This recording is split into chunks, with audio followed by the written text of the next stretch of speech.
Pagi ini saya rindu kita membuka Alkitab kita di dalam Roma 3 ayat 9 sampai 18.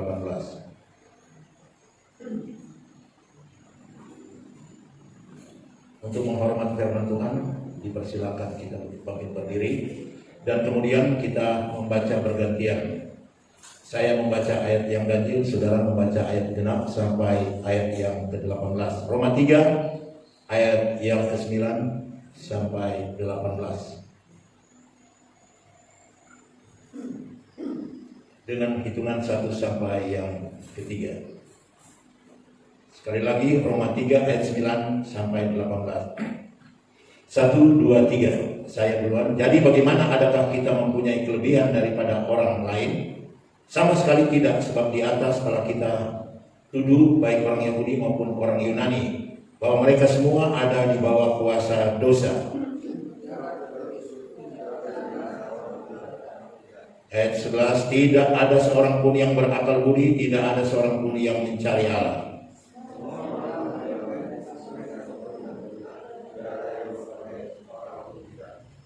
Kerongkongan mereka seperti kubur yang ternganga, lidah mereka merayu-rayu, bibir mereka mengandung bisa. Kaki mereka cepat untuk menumpahkan darah, dan jalan damai tidak mereka kenal. Semua berkata amin. Silakan dulu. Kami berikan topik, atau saya berikan topik. Firman Tuhan ini adalah akibat dosa. Kalau kemarin atau minggu kemarin kita sudah dengarkan tentang keterangan Alkitab mengenai dosa. Dan sekarang akibat dari dosa. Kita tahu bahwa dosa dimulai dari pemberontakan bintang fajar atau satu malaikat yang kemudian mempengaruhi malaikat-malaikat yang lain untuk memberontak kepada Allah. Jadi dosa dimulai dari kerajaan sorga oleh Lucifer, dan dosa pertama adalah kesombongan. Kemudian mereka diusir dari kerajaan sorga. Firman Tuhan katakan bahwa mereka melayang-layang di udara, dan kemudian waktu Tuhan menciptakan Adam dan Hawa, mereka menggoda Adam dan Hawa. Dan Adam dan Hawa, manusia pertama, tergoda, jatuh di dalam dosa. Dan dosa yang dimulai dari Taman Eden, yaitu ketidaktaatan. Dimulai dari Taman Eden, melalui Adam dan Hawa, keturunan manusia dari generasi datang kepada generasi, menyebar luas di permukaan bumi ini, bahkan datang kepada generasi kita. Dosa bekerja terus sampai saat ini. Tapi kita syukur atau bersyukur kepada Tuhan karena Yesus Kristus telah menebus dosa kita. Namun pekerjaan dosa itu masih terlihat dan terasa. Dan saudara tahu bahwa akibat dosa membuat kerajaan Allah yang kudus itu menjadi najis, karena Lucifer yang ada di dalam kerajaan sorga menjadi sombong dan berbuat dosa. Namun darah Kristus itu telah menyucikan dosa manusia, bahkan juga yang ada dalam kerajaan sorga. Mengapa dia bisa melakukan itu? Karena dia sendiri adalah Allah yang sangat menyucikan dosa di bumi dan dosa yang diperbuat atau kenajisan yang telah diperbuat oleh sang malaikat yang agung, yang diagung-agungkan atau dimuliakan sehingga dia jadi sombong, yang namanya Lucifer tersebut. Iblis dicampakkan ke udara atau ke bumi ini dan menguasai udara, dan dia terbang ke sana kemari, yaitu iblis dan setan atau anak buahnya yang disebut dengan setan. Udara kita ini dipenuhi dengan pekerjaan iblis. Bahkan kerajaan sorga itu mau diserangnya pada akhir zaman. Sebab itu kalau saudara membaca di dalam Wahyu 12 ayat yang ke-7 sampai 12, maka timbullah peperangan di sorga. Mikael dan malaikat-malaikat berperang melawan naga itu, dan naga itu dibantu oleh malaikat-malaikatnya. Naga itu yaitu ular, iblis, dibantu oleh setan atau malaikat-malaikatnya itu. Tetapi mereka tidak dapat bertahan, mereka tidak mendapat tempat lagi di sorga. Dan naga besar itu, si ular tua yang disebut dengan iblis atau setan, yang menyesatkan seluruh dunia, dilemparkan ke bawah. Ia dilemparkan ke bumi bersama-sama dengan malaikat-malaikatnya. Dan aku mendengar suara yang nyaring dari surga berkata, sekarang telah tiba keselamatan dan kuasa dan pemerintahan Allah kita, dan kekuasaan Dia yang diurapinya, karena telah dilemparkan ke bawah pendakwa saudara-saudara kita yang mendakwa mereka siang dan malam di hadapan Allah kita. Dan mereka mengalahkan Dia oleh darah anak domba dan oleh perkataan kesaksian mereka, karena mereka tidak mengasihi nyawa mereka sampai ke dalam maut. Jadi kita lihat akibat dosa itu yang diperbuat oleh malaikat Lucifer, si setan itu, beserta pengikut-pengikutnya, malaikat-malaikat itu, membuat keresahan. Bukan saja mencemarkan udara kita ini, tapi dia menggoda manusia hingga manusia jatuh di dalam dosa, bahkan mau berperang melawan Allah. Inilah akibat dosa itu. Kerajaan surga pun diganggunya, kerajaan surga pun mau diserangnya. Tapi kita lihat malaikat-malaikat Allah masuk, Mikael mengalahkan mereka dan dicampakkan ke dunia ini, dan penebusan oleh darah Kristus untuk pencemarannya di dalam kerajaan surga. Akibat dosa membuat keresahan di udara dan di surga. Sebab itu saudara yang dikasih Tuhan, pencemaran yang ada di udara ini oleh virus-virus ini, itu juga diakibatkan oleh dosa dari malaikat yang jahat ini. Sebab itu kita berhati-hati, kita melihat hal tersebut di dalam Efesus 6 ayat 11 dan 12. Kenakanlah seluruh perlengkapan senjata Allah supaya kamu dapat bertahan melawan tipu muslihat si iblis. Jadi kita disuruh memakai perlengkapan senjata Allah supaya kita dapat bertahan dari tipu muslihat daripada iblis tersebut. Ayat 12 dikatakan, karena perjuangan kita bukanlah melawan daging dan darah, tetapi kita melawan pemerintah, melawan penguasa-penguasa, melawan penghulu-penghulu dunia yang gelap ini, melawan roh-roh jahat yang ada di bumi udara. Jadi kita sekarang ini disuruh untuk bersiap memperlengkapi senjata Allah. Karena kita ini melawan pemerintah-pemerintah, melawan penguasa-penguasa, melawan penghulu-penghulu dunia yang gelap ini, melawan roh-roh jahat yang ada di udara, yang mencemarkan udara kita. Jadi dengan keadaan sekarang ini, orang takut dengan virus, takut dengan pencemaran udara ini, sehingga kita disuruh untuk memakai masker. Karena takut virus itu yang berterbangan di udara ini hinggap di tubuh kita, dan kemudian masuk melalui mulut, melalui hidung kita, dan kemudian kita terserang dengan disebut virus corona. Sekarang ini banyak sekali yang meninggal. Dari keluarga kami juga ada beberapa orang yang meninggal. Dari hamba Tuhan ada beberapa orang yang meninggal karena serangan virus ini. Di mana saya juga dengan istri sempat mengalami hal itu. Di mana udara yang sudah dicemarkan ini, kita tidak tahu ternyata tempat ini kemarin sudah dicemarkan udara kita, sehingga saya terserang dengan virus itu.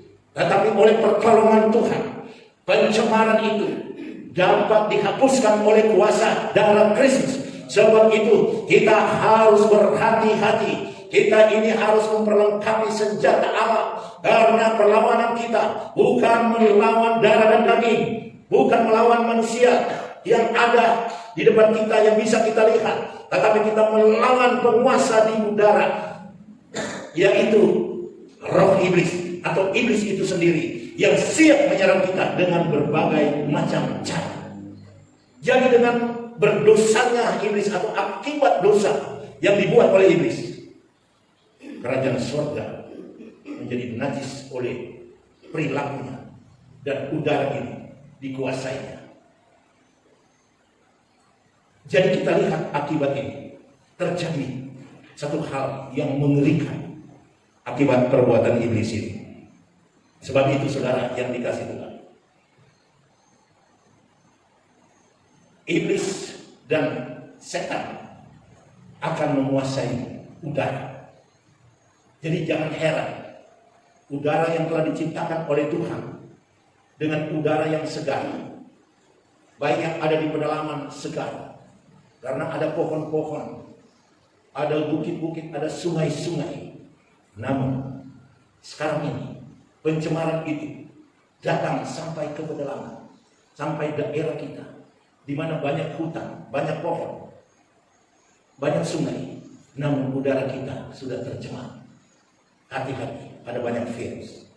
Itu akibat dosa, akibat perbuatan jahat si iblis tersebut yang ingin menyamai Allah, bahkan berencana untuk menyerang, mengalahkan Allah dan malaikat-malaikat terang, malaikat suci.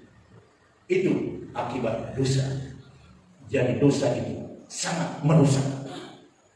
Kemudian akibat dosa dalam bumi, kita tahu bersama di dalam Kejadian 3 ayat 17 dan 18. Lalu firman-Nya kepada manusia itu, karena engkau mendengarkan perkataan istrimu dan memakan dari buah pohon yang telah kuperintahkan kepadamu, jangan makan daripadanya, maka terkutuklah tanah karena engkau.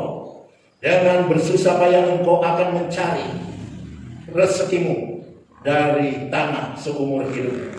Semak duri dan rumput duri yang akan dihasilkannya bagimu, dan tumbuh-tumbuhan di padang akan menjadi makanan. Akibat dosa yang dimulai dari iblis, dari kerajaan sorga, dia dicampakkan di bumi dan mulai menguasai udara. Dari udara itu dia masuk ke Taman Eden, kemudian merasuki ular ciptaan Tuhan yang indah itu. Dan di situ dia mulai berbicara, menggoda Hawa, dan mereka ternyata terjerumus, tertipu. Hasil dari godaan dan mereka tertipu, dan kemudian mereka berdosa, menyebabkan bumi ini dikutuk. Dengan bumi ini dikutuk, maka kita sudah membaca tadi. Lalu firman-Nya kepada manusia itu, karena engkau mendengarkan istrimu dan memakan dari buah pohon yang telah kuperintahkan kepadamu, jangan makan daripadanya. Karena kalau dia makan, firman Tuhan katakan maka terkutuklah, atau mereka akan mati. Tetapi mereka makan, maka Tuhan mengutuk bumi ini. Terkutuklah tanah karena engkau. Jadi tanah ini terkutuk disebabkan oleh dosa. Jadi akibat dosa terkutuklah tanah yang kita pijak ini, sehingga tanah ini penuh dengan onak dan duri. Tanah ini yang kita pijak ini sudah banyak masalahnya.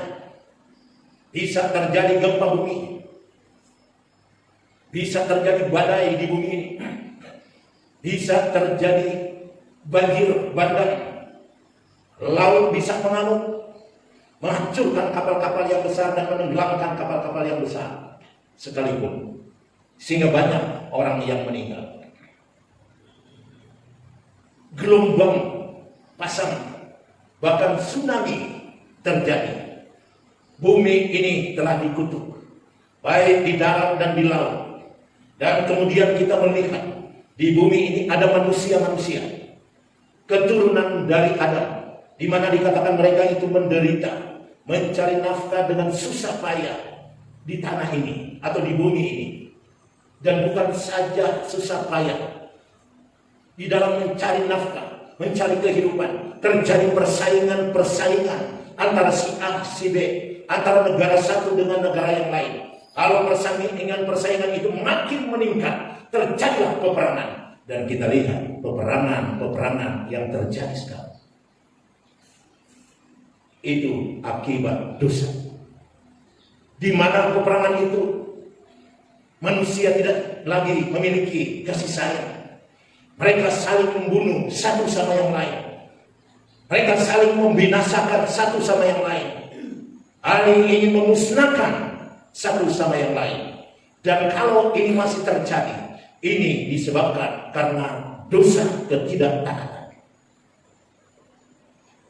Ini skala besar, tetapi dia juga bisa jadi di negara kita. Bisa jadi di daerah kita.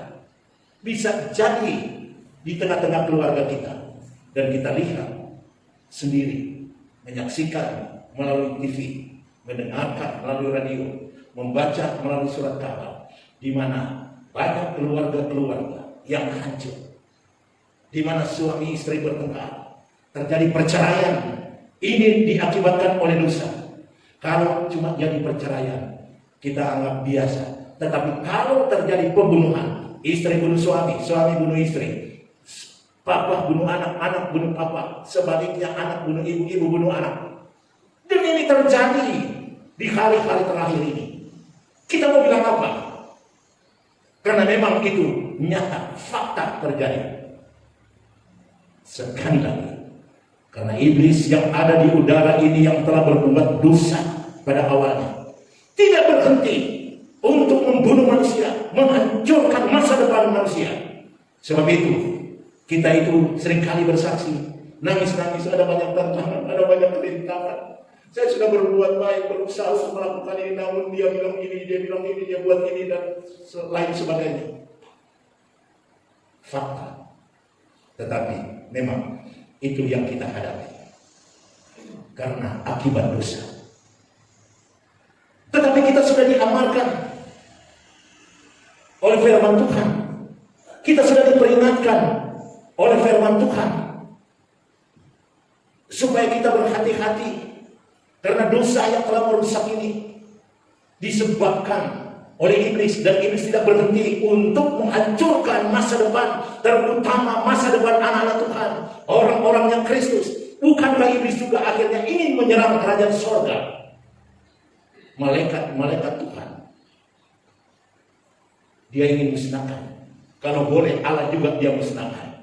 Tetapi mereka dikalahkan, dan darah Kristus menguduskan dan menyucikan kerajaan surga yang dibuat oleh iblis menjadi cemar.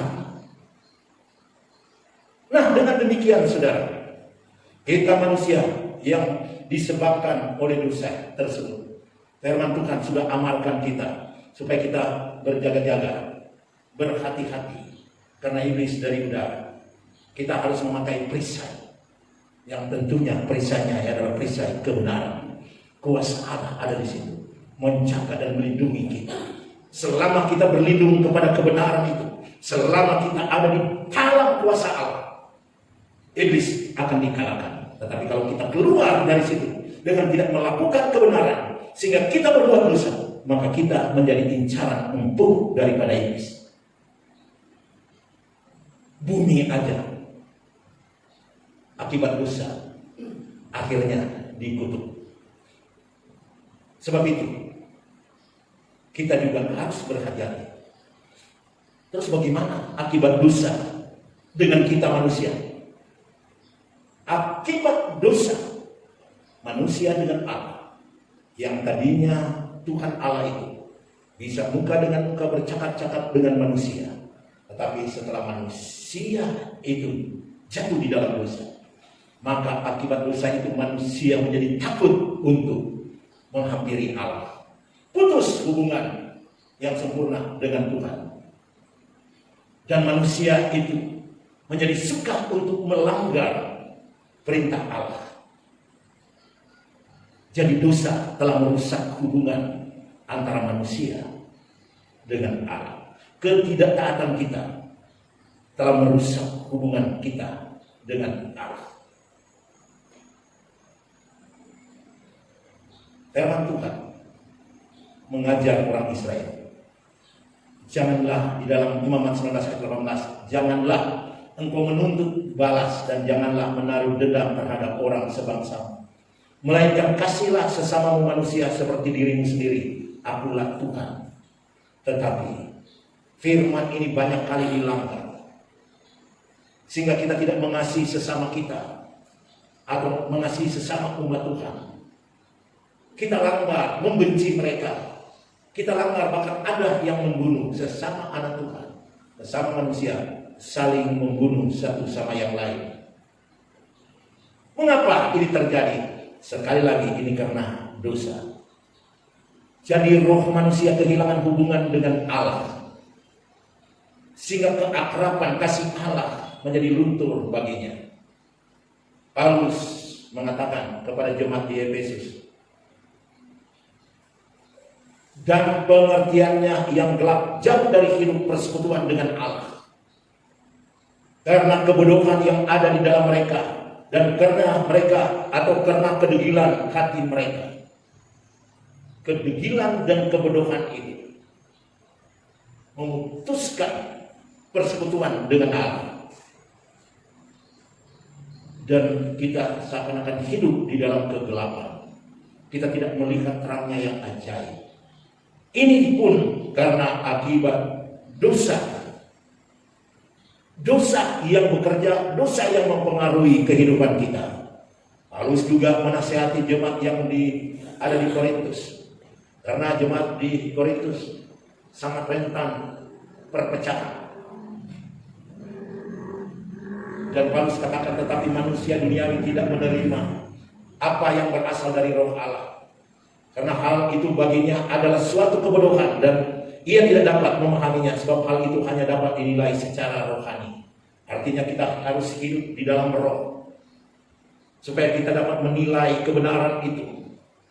Kita dapat menilai firman Allah itu dengan baik, dan kita dapat memahami dan melakukan firman Allah itu, karena kita selalu ada hubungan dengan Tuhan. Jangan putuskan hubungan itu dengan Tuhan. Jangan kita lari dari Tuhan. Biar kita tetap ada dalam hubungan dengan Tuhan, supaya kita tetap terjaga rohani kita, dan kita tidak akan diserang oleh iblis. Sebab itu dengan keadaan manusia yang telah rusak ini, manusia yang putus hubungan dengan Tuhan harus dibaharui. Oleh sebab itu kita lihat pembaharuan itu bagaimana. Yesus sendiri menjawab, katanya, aku berkata kepadamu sesungguhnya, yaitu dalam Yohanes 3 ayat 3. Yesus menjawab, katanya, aku berkata kepadamu sesungguhnya jika tidak dilahirkan kembali, atau jika seorang tidak dilahirkan kembali, ia tidak dapat melihat kerajaan Allah. Jadi seorang yang tidak dibaharui, karena kehidupan orang ini sudah penuh dengan dosa, karena akibat dosa adalah maut, akibat dosa adalah kebinasaan, maka hidup kita yang penuh dengan dosa ini harus dibaharui. Dan untuk dibaharui, kita harus dilahirkan kembali, kata Yesus sendiri. Dan kalau kita tidak dilahirkan kembali, maka kita tidak bisa melihat kerajaan Allah. Lihat aja tidak bisa, apalagi kita mau menginjakkan kaki kita dalam kerajaan Allah. Lihat aja tidak diizinkan. Sebab itu kita harus berjaga-jaga di tengah dunia ini, karena pencemaran akan kehidupan manusia oleh dosa yang dengan giat iblis untuk mencemarkan kita supaya kita tidak mewarisi kerajaan surga. Orang Nabi berkata, yaitu Nabi Yeremia, yang dapat dibaca di dalam Yeremia 17 ayat yang ke-9, betapa liciknya hati, lebih licik daripada segala sesuatu, hatinya sudah membatu. Dan dia katakan, siapakah yang dapat mengetahuinya? Jadi hati manusia atau orang yang sudah dipengaruhi oleh iblis, dikatakan oleh Nabi Yeremia, licik, lebih licik daripada segala sesuatu. Jadi hatinya sudah membatu. Siapa yang dapat mengetahuinya? Tersembunyi di dalam hati. Dan ini adalah pekerjaan dosa. Pekerjaan dosa ini yang membuat seseorang itu hatinya membatu, menjadi licik. Bukankah orang yang demikian harus dibaharui dan dilahirkan kembali? Karena akibat dosa, kelicikan ini dialami oleh manusia. Bahkan tubuh kita menjadi rapuh, menjadi fana, menjadi cepat rusak. Kita tidak dapat bertahan di dunia ini. Kalau orang-orang yang dulu bisa waktu baru saja berbuat dosa, khasiat kehidupan masih kuat dalam tubuhnya, sehingga mereka bisa sampai 900 tahun lebih. Akhirnya itu turun, dan terus sampai hari ini. Kita hanya dapat bertahan, kata firman Tuhan, 70 tahun. Lebih dari itu, penderitaan yang kita alami. Khasiat yang istimewa yang Tuhan buat kita manusia mulai hilang dan lama-kelamaan menjadi rapuh. Kerapuhan inilah yang membuat manusia banyak yang masih muda meninggal. Mereka meninggal karena kerapuhan. Mengapa jadi rapuh? Karena dosa. Sebab itu saudara, Roma 8 ayat 11, Paulus menasihatkan, dan jika roh Dia yang telah membangkitkan Yesus dari antara orang mati diam di dalam kamu, maka Ia yang telah membangkitkan Kristus Yesus dari antara orang mati akan menghidupkan juga tubuhmu yang rapuh atau tubuhmu yang fana itu oleh rohnya yang diam di dalam kamu. Jadi Paulus mengatakan, kuasa kebangkitan Kristus Yesus dari antara orang mati akan mengubah hidup kita yang rapuh ini, tubuh kita yang fana ini, oleh rohnya yang diam di dalam kita ini, akan menjadi hidup dan memiliki hidup yang kekal. Dan itu hanya bisa kita terima kalau kita berlindung kepada Tuhan. Amin saudara. Kita percaya kepada Yesus Kristus Tuhan dan Juru Selamat yang telah menebus dosa kita. Akibat dosa, kerapuhan dan kematian menjadi milik manusia. Sebab itu untuk kita diselamatkan dan tubuh kita tidak menjadi rapuh, kita harus dibaharui di dalam Yesus Kristus. Kita dibaharui dan dikuduskan oleh darah. Dan nanti apabila Tuhan datang, selamatkan kita dari dunia ini, tubuh kita yang rapuh diganti dengan tubuh yang sempurna, yaitu kita bisa hidup kekal selama-lamanya. Tuhan Yesus memberkati. Amin. Kita tunduk kepala, kita berdoa. Bapa di surga, Bapa yang kami kenal dalam nama Tuhan Yesus Kristus, kami sudah mendengarkan sebagian firman Tuhan bahwa akibat dosa, di mana keadaan semakin kacau, baik di udara bahkan di sorga, iblis ingin berperang melawan penguasa yang ajaib, yaitu Tuhan kami. Tetapi dalam Kristus dan kebenaranlah yang telah memenangkan peperangan ini pada akhirnya, sehingga kuasa si jahat itu dicampakkan ke bumi ini dan akan menerima penghukuman yang kekal selama-lamanya. Namun pekerja iblis yang menyebabkan dosa itu juga telah mengganggu kami manusia, mengganggu bumi ini sehingga bumi ini terkutuk, yang menyebabkan kami sulit sekali berjuang di bumi ini untuk mencari nafkah. Namun Tuhan berjanji kalau kami taat dan setia melakukan kebenaran firman-Mu, maka Tuhan akan memberkati kami. Karena Tuhan sendiri yang telah memberikan hukum tabur tuai. Kalau kami menabur sedikit, kami akan menuai sedikit. Tetapi kalau kami menabur banyak, maka kami akan menuai banyak pula. Artinya kami diberkati oleh Tuhan Yesus Kristus, sehingga kutuk tentang bumi ini dapat kami lewati.